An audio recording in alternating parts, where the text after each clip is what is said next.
Hey Sapiens, today we're going to talk about Neuralink. Neuralink is an emerging company and a new technology. It's a brain-machine interface capable of being implanted on the top of your skull. So it's actually pretty small, but it runs threads and wires through parts of your brain to be able to pick up neuronal activity. When that neuron is firing that the wire is next to, it can get a sense of the activity in that region. I have to admit, the presentation that came out recently blew me away. I had no idea they were so far along and already implanting in pigs. Not those pigs yet, but actual pigs. So what the beeps you're hearing are real-time signals from the Neuralink in Gertrude's head. So this Neuralink connects to neurons that are in her snout. So whenever she snuffles around and touches something with her snout, that sends out neural spikes, which are detected here. Each of those dots represents a neural spike, and the blue chart at the bottom is showing an accumulation of neural spikes in that region, the size of a large coin. And it goes in your skull, replaces a piece of skull, and the wires then connect within a few centimeters or about an inch away from the device. And this is sort of what it looks like. This is our little device. That thing at the bottom is just a hole. And we actually ultimately want this robot to do essentially the entire surgery. So in everything from incision, removing the skull, inserting the electrodes, placing the device, and then closing things up and having you ready to leave. So we want to have a fully automated system. So this shows you at sort of close-up view, which I think is actually not too gruesome. Elon Musk has already invested over $100 million into this company, and he is definitely a promoter of it, even though he's not the direct CEO. Elon says that there's no noticeable damage, but I also think that's because you won't notice it because you won't remember what the damage was. While Neuralink is new, brain-machine interface has been studied for decades. I was creeped out a long time ago when they were already remote controlling insects. They could control how insects moved. And it was by implanting a similar device. Let's see what neuroscientist Greg Case had to say about the technology. I'm a neuroscientist, which means I had to go to grad school for over 5 years just to be able to ask questions about the brain. But this is actually what's happening inside your brain. These are the neurons that are inside that antenna, but it's also the same neurons that are inside of you. And so you're actually listening to what your own brain sounds like. So all of your thoughts, your dreams, your hopes, your desires, everything is encoded within these spikes. And so you remember like in the Matrix when you saw like all that coding, oh my God, that's reality. Well, people, this is reality right here. The spikes is everything that you know. Okay. I think it's clear though that this step in the technology is about to be an event horizon. I don't know if we can really say how it will change and shape society.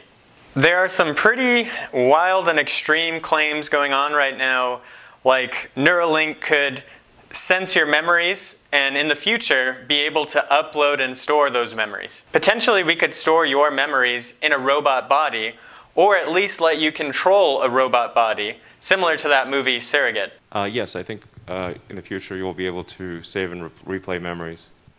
I mean, this is obviously sounding increasingly like a Black Mirror episode, but well, I guess it's pretty good at predicting. But yeah, essentially, if you have a whole brain interface, everything that's encoded in memory, you could upload. You could basically store your memories as a backup and restore the memories. Then ultimately, you could potentially download them into a new body or into a robot body. The future is going to be weird. Why is Elon Musk pushing Neuralink now? And I believe the reason is Grimes. The only way you can get with Grimes at this point is to offer her digital immortality. You want to get at that grimy wop? You got to give her digital immortality, uploaded to the cloud.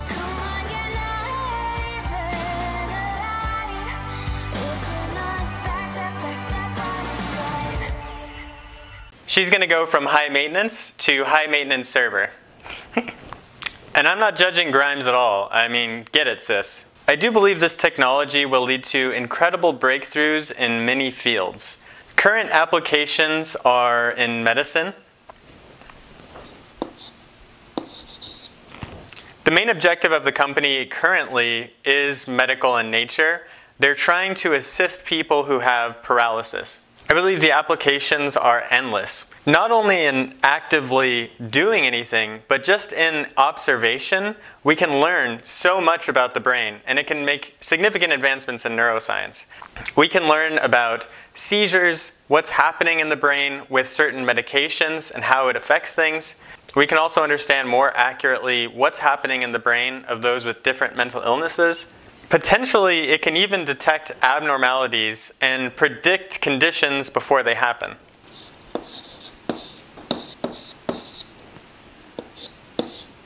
So obviously, it would advance the field of neuroscience and allow us to see a lot of testable hypotheses.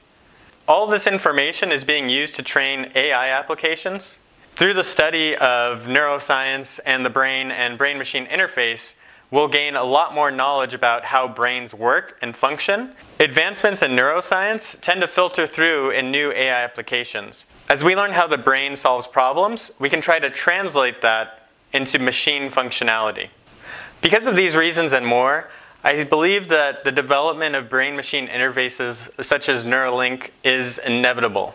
But there are definitely very scary things to think about. As a feature, it's able to read your mind and upload that. It's able to sense the activity of your brain, but also the motion of your limbs. It knows whether you're moving your arms or your legs and how. And I think we should assume that this technology will continue to advance. Elon Musk is also saying that we can upload our brains and download memories, assuming that the technology gets more sophisticated and granular.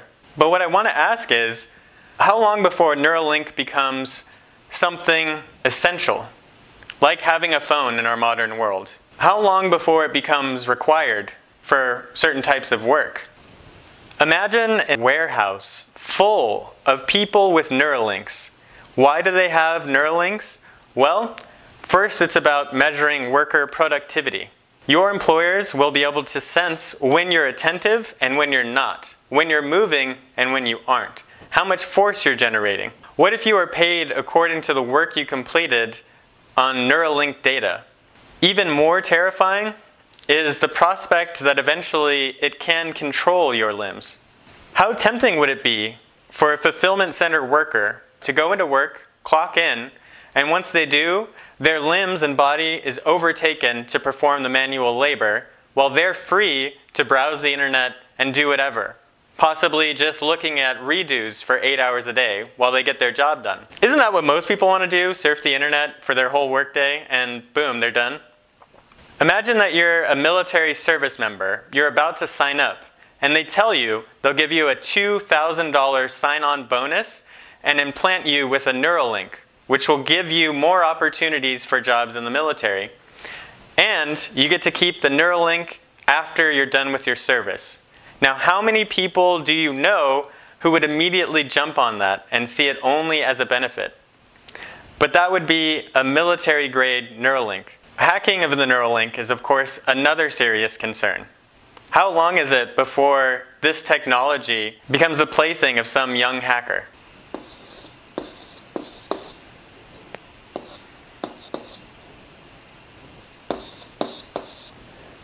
Now, these applications are still far in the future, but I think that's what we need to be thinking about before we start adopting this technology.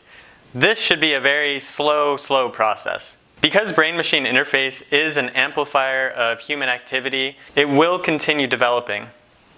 However, a step forward is not always a step in the right direction. Currently, our brains are the most private place we have, and that's about to be cracked open. We need to think about who we're giving this information to.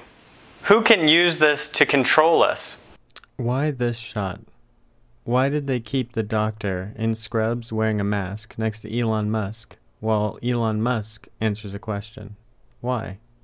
I want to point out that this is a tactic of influence.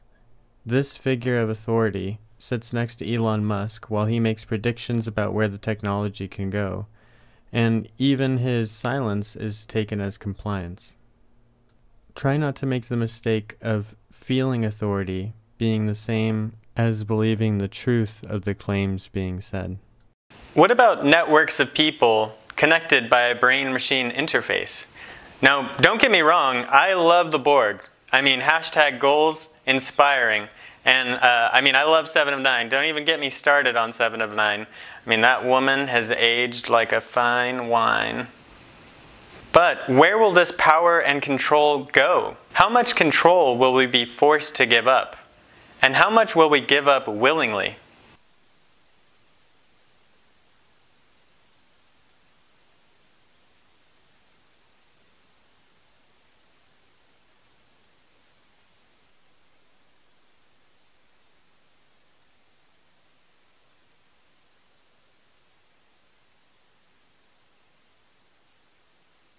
You want to get at that grimy wop? You got to give her... Okay.